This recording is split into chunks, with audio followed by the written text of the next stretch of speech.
نحمدہ و نصلی علی رسولہ الکریم اما بعد فاعوذ باللہ من الشیطان الرجیم بسم اللہ الرحمن الرحیم۔ سورہ بنی اسرائیل کی آیت نمبر 90 سے آج کے سبق کا آغاز کریں گے۔ ربی شرح لی صدری ویسر لی امری واحلل عقدۃ من لسانی یفقہوا قولی رب زدنی علما رب زدنی علما رب زدنی علما۔ اللہم فقہنا فی الدین اللہم فقہنا فی الدین اللہم فقہنا فی الدین۔ اعوذ باللہ السمیع العلیم من الشیطان الرجیم من ہمزہ ونفخہ ونفثہ۔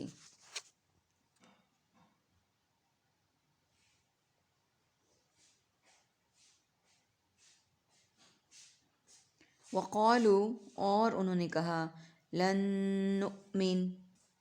کہ ہم ہرگز نہیں ایمان لائیں گے لکا آپ پر۔ کفار نے، جن کی بات ہو رہی تھی پہلے کہ انہوں نے کفر کیا اور انہوں نے ہر بات کا انکار کیا، اور یہ کہا، اللہ سبحانہ و تعالیٰ نے کہا کہ یہ قرآن نشانی ہے، قرآن ہدایت ہے لوگوں کے لیے، اور اس میں مثال جو بیان کی، لیکن اس کے باوجود، ان ساری باتوں کے باوجود انہوں نے کہا کہ ہم آپ پر ایمان نہیں لائیں گے۔ آگے آیت کے اگلے حصے میں وجہ بیان کی گئی ہے کہ کیوں نہیں لائیں گے۔ حتی تفجروا لنا من الارض ینبوعا، یہاں تک کہ تو جاری کرے ہمارے لیے زمین میں ایک چشمہ، او تکونا یا ہو لکا تیرے لیے جنت ایک باغ، من نخیل کھجوروں سے، وعنب اور انگور، فتفجر پھر تو جاری کرے، الانہار نہریں، خلالہا ان کے درمیان، تفجیرا جاری کرنا، او تسقط السماء یا تو گرا دے آسمان، کما زعمت علینا جس طرح تو نے دعویٰ کیا ہم پر، کسفا ٹکڑے، او تأتی باللہ یا تو لے آ اللہ کو، والملائکۃ قبیلا اور فرشتوں کو، او یکون یا تو لکا تیرے لیے، بیتن ایک گھر ہو، من زخرف سونے سے، او ترقا یا تو چڑھ جائے، فی السماء آسمانوں میں، ولن نؤمن اور ہرگز نہیں ہم مانیں گے، لرقیک تیرے چڑھ جانے کو، حتیٰ یہاں تک کہ تنزل علینا کتابا تو اتار لائے ہم پر کوئی کتاب، نقرأ ہم پڑھیں اسے،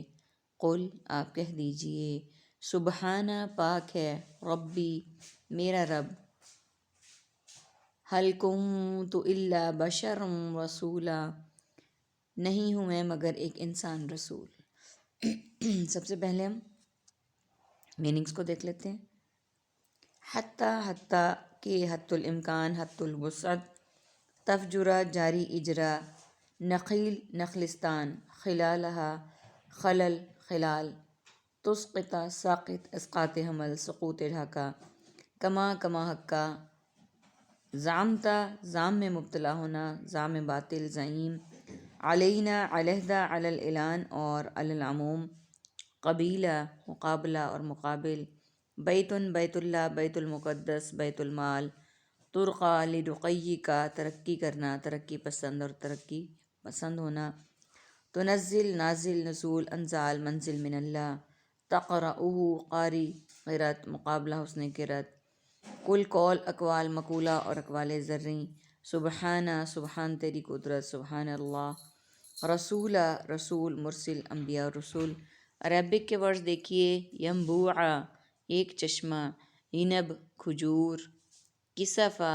ٹکڑے ٹکڑے، تأتی تو لے آ، زخرف سونے کا۔ یہ ورڈز ہمارے پاس عربک کے ہیں، باقی ہمارے پاس سملر اور ریپیٹڈ ورڈز ہیں۔ اللہ سبحانہ و تعالیٰ آیت نمبر 90 کے اینڈ میں فرما رہے ہیں کہ کفار و مشرکین نے آپ صلی اللہ علیہ وآلہ وسلم پر ایمان لانے سے انکار کر دیا، اور آپ صلی اللہ علیہ وآلہ وسلم کو مختلف چیلنجز کیے، مختلف ڈیمانڈز کیں کہ آپ ہمارے پر یہ آپ ہمارے لیے یہ معجزات لائیں، یہ ہماری باتوں کو پورا کریں، تب جا کے ہم آپ صلی اللہ علیہ وآلہ وسلم پر ایمان لائیں گے۔ آیت نمبر 90 کے شروع میں ان کا سب سے پہلی جو ڈیمانڈ تھی کہ ہم تب تک ایمان نہیں لائیں گے یہاں تک کہ تو جاری کرے ہمارے لیے زمین میں ایک چشمہ، کہ تو زمین میں ایک چشمہ جاری کر دے، یا ہو تیرے لیے ایک باغ کھجور اور انگوروں سے۔ پھر یعنی پہلے تو انہوں نے چشمے کی ڈیمانڈ کی، اگلی ڈیمانڈ یہ کی کہ باغ ہو ایک کھجوروں کا اور ایک انگوروں کا، پھر تو جاری کرے نہریں ان کے درمیان جاری کرنا، یعنی دو سائیڈوں پر باغ ہوں کھجوروں کے اور انگوروں کے، اور درمیان میں نہریں ہوں اس کے، ہم جب چاہیں اس کو پانی دیں اور جب چاہیں نہ دیں، یعنی ایک تخیلاتی سی جنت کے جناب، پہلے چشمہ جاری ہو، پھر دونوں سائڈز پہ باغ ہوں، درمیان میں نہر ہو۔ اگلی دیکھیے اگلی آیت میں، یا تو گرا دے آسمان کو جیسے تو نے دعویٰ کیا ہم پر ٹکڑے ٹکڑے کر کے،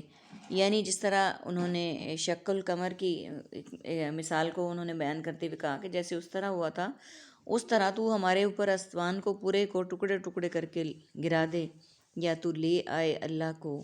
اور فرشتوں کو سامنے۔ اور اس وقت تک پھر اگلی ڈیمانڈ انہوں نے کیا کی کہ اگر تو یہ نہیں کر سکتا تو ہم پہ لے آ ہمارے سامنے اللہ کو اور فرشتوں کو، تب ہم جا کے ایمان لائیں گے، یا ہو تیرے لیے ایک گھر سونے کا۔ اب اگلی ڈیمانڈ وہ کیا کر رہے ہیں کہ یہ کیا کہتا ہے کہ میں نبی ہوں اللہ کا، اور گھر اس طرح کا انتہائی مفلسی والا، کہ تیرے لیے تو کوئی گھر ایسا ہونا چاہیے جو سونے کا ہو، یا تو چڑھ جائے آسمانوں میں، یعنی یا سونے کا گھر ہو یا تو آسمانوں پر چڑھ جائے، اور ہرگز نہیں ہم مانیں گے تیرے چڑھ جانے کو، یعنی تو آسمان پر جا اور وہاں سے ہمارے لیے اتار کر لا کوئی کتاب۔ وہ کہتے تھے کہ یہ کس طرح کی کتاب ہے، کبھی کوئی آیت نازل ہو گئی، کبھی چند آیات آ گئیں، کبھی کچھ آ گیا، کبھی کسی وقت آ گیا، کہ تو سیدھا آسمان پہ چڑھ جا اور ایک ہی دفعہ میں ایک کتاب ہمارے لیے لیا، ہم تب اس پر ایمان لائیں گے، ہم اسے پڑھیں، یعنی ہم پڑھیں گے اس پر اسے اور پھر ہم ایمان لائیں گے۔ کہہ دیجئے، آپ صلی اللہ علیہ وآلہ وسلم کو اللہ سبحانہ وتعالیٰ فرما رہے ہیں، کہہ دیجئے پاک ہے میرا رب، کہ میرا رب پاک ہے، نہیں ہوں مگر ایک انسان اور رسول، کہ میں بشر رسول ہوں۔ آپ صلی اللہ علیہ وآلہ وسلم نے کہا، جو انہوں نے پہلی ڈیمانڈ کی کہ ایک چشمہ جاری کر دے، تو آپ صلی اللہ علیہ وآلہ وسلم نے میں کہا کہ میں نہیں کروں گا، نہیں کر سکتا، کیونکہ میں بشر رسول ہوں۔ باغ کھجوروں اور انگوروں کا بنا اور اس کے درمیان نہریں جاری کر، تو آپ صلی اللہ علیہ وآلہ وسلم کا جواب یہ تھا کہ یہ بھی میں نہیں کروں گا کیونکہ میں بشر رسول ہوں۔ یا تو گرا دے آسمان کو، یعنی ہم پر آسمان کو گرا دے ٹکڑے ٹکڑے کر کے جیسے پہلے ہوا تھا، یا اللہ کو لیا فرشتوں کو لیا۔ آپ صلی اللہ علیہ وآلہ وسلم نے اس کا بھی جواب یہی دیا کہ میں نہیں کروں گا کیونکہ میں بشر رسول ہوں۔ اور اس کے بعد کہ تو آسمان پر چڑھ جا اور کتاب لیا، پھر ہم اسے پڑھیں گے۔ آپ صلی اللہ علیہ وآلہ وسلم نے ہر بات کا جواب یہ دیا کہ میں نہیں ایسا کروں گا کیونکہ میں بشر رسول ہوں۔ اب یہ دیکھیے کہ اللہ تعالیٰ نے آپ صلی اللہ علیہ وآلہ وسلم کو تمام باتوں کا جواب یہ دیا کہ میں بشر رسول ہوں، ان سے کہہ دیجئے۔ ان کی ہٹ دھرمیاں کہ یہ اتنے سارے معجزات مانگ رہے ہیں کہ انہیں پورا کریں تو ہم ایمان لائیں گے، یہ پھر بھی ایمان نہیں لائیں گے۔ قرآن تو سٹارٹ ہی یہاں سے ہو رہا ہے، الذین یؤمنون بالغیب، کہ وہ جو غیب پر ایمان لائے، بن دیکھے لائے، جنہوں نے آپ صلی اللہ علیہ وآلہ وسلم پر ایمان لانا تھا، انہوں نے معجزات کی ڈیمانڈ نہیں کی، انہوں نے شرائط نہیں رکھیں، انہوں نے صورتحال نہیں بیان کی کہ یہ کریں گے تو ہم ایمان لائیں گے، نہیں تو ہم ایمان نہیں لائیں گے۔ وہ اللہ سبحانہ وتعالیٰ پر، انبیاء پر، رسولوں پر، کتابوں پر، فرشتوں پر، آخرت کے دن پر، سب پر بن دیکھے ایمان لائے۔ جیسا کہ ایمان مفصل ہے، آمنت باللہ وملائکتہ وکتبہ ورسلہ والیوم الآخر والقدر شرہ والبعث بعد الموت۔ تو یہ ساری بات جو ہے وہ ہمارے ایمان کی تصدیق ہے کہ ہم اللہ تعالیٰ کے ہر بھیجی گئی توحید پر، رسالت پر، نبیوں پر، کتابوں پر، آخرت پر، ہر چیز پر ایمان لاتے ہیں بغیر دیکھے۔ ہمارے لیے صرف اتنا ہی کافی ہے کہ اللہ تعالیٰ نے خود کہا کہ وہ نبیوں کو بھیجنے والے بھی خود ہیں، رسولوں کو بھیجنے والے بھی خود ہیں، کتابیں بھی انہوں نے بھیجیں، اور ہمارے لیے ہدایت ہے آخری دنیا کے لمحے تک۔ اللہ تعالیٰ سے دعا ہے کہ اللہ تعالیٰ ہمارے اس ایمان کو مزید پختہ کرے، اور ایمان کے پختہ ہونے کے ساتھ ساتھ ہی ہمارا عمل بھی پختہ ہو جائے، آمین یا رب العالمین۔ وآخر دعوانا ان الحمد للہ رب العالمین۔ سبحانک اللہم وبحمدک، نشہد ان لا الہ الا انت، نستغفرک ونتوب الیک۔ السلام علیکم ورحمۃ اللہ وبرکاتہ۔